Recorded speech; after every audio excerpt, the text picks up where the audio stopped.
সাম্য হত্যার বিচার দাবিতে শাহবাগে বিক্ষোভ কর্মসূচিতে কথা বলছেন ছাত্রদল সভাপতি রাকিবুল ইসলাম রাকিব। সরাসরি যাচ্ছি সেখানে। চেয়ারপারসন দেশ নেত্রী বেগম খালেদা জিয়া সহ বিএনপির আপামর সকল নেতৃত্ব তাকে সাধুবাদ জানিয়েছিল এবং এই বাংলাদেশের শ্রেষ্ঠ সন্তান হিসেবে তাকে আমরা করে নিয়েছিলাম, আপন করে নিয়েছিলাম। কিন্তু আজকের দিনে আমরা বিগত 15.5 বছরে দেখেছি তিনি বিভিন্ন সময় খুনি হাসিনার এবং এই হাসিনার পরিবার দ্বারা নির্যাতিত হয়েছেন। সরাসরি তাকে অপদস্থ করা হয়েছে।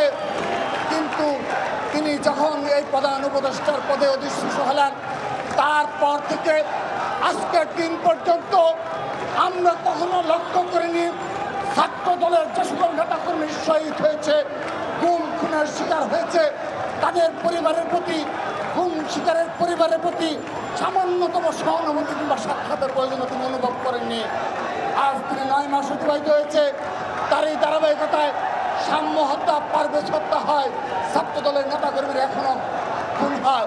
কিন্তু এই সরকারের শীর্ষ পর্যায় থেকে কোনো বক্তব্য কিংবা সদিচ্ছার লক্ষ্য করে নিয়ে আমরা স্পষ্ট ভাষায় বলে দিতে চাই, যদি ছাত্র দল মনে করে এই শাহবাগ চত্বর থেকে এই যমুনায় আমরা পদযাত্রা শুরু করি, এই পদযাত্রা রোখার ক্ষমতার কারণে আমরা স্পষ্টভাবে বলে দিতে চাই, যদি তাদের এই ধরনের ষড়যন্ত্রমূলক এবং সদিচ্ছার অভাব আগামীতে লক্ষ্য করি, তাহলে স্পষ্ট ভাষায় বলে দিতে চাই ছাত্র দলের যাত্রা হবে যমুনায় এবং আমরা আমাদের দাবি দেওয়া আদায় করে বাসায় ফিরব।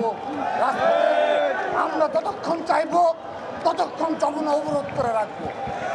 এই জন্যে আমরা তার এই ভুল ত্রুটি থেকে এবং বিশেষ করে বিগত 9 মাসে গুমের শিকার, হত্যার শিকার পরিবারগুলোর সাথে তার সাক্ষাৎ করে সহানুভূতিতা এবং এর রাষ্ট্রের যে করণীয় রয়েছে, দায় রয়েছে, যার কারণে এই খুনি হাসিনা ফ্যাসিস্টের পতনের প্রেক্ষাপট তৈরি হয়েছিল, সেই বিষয়গুলো তিনি স্মরণে রেখে তাদের প্রতি সহানুভূতিশীল আচরণ করবেন।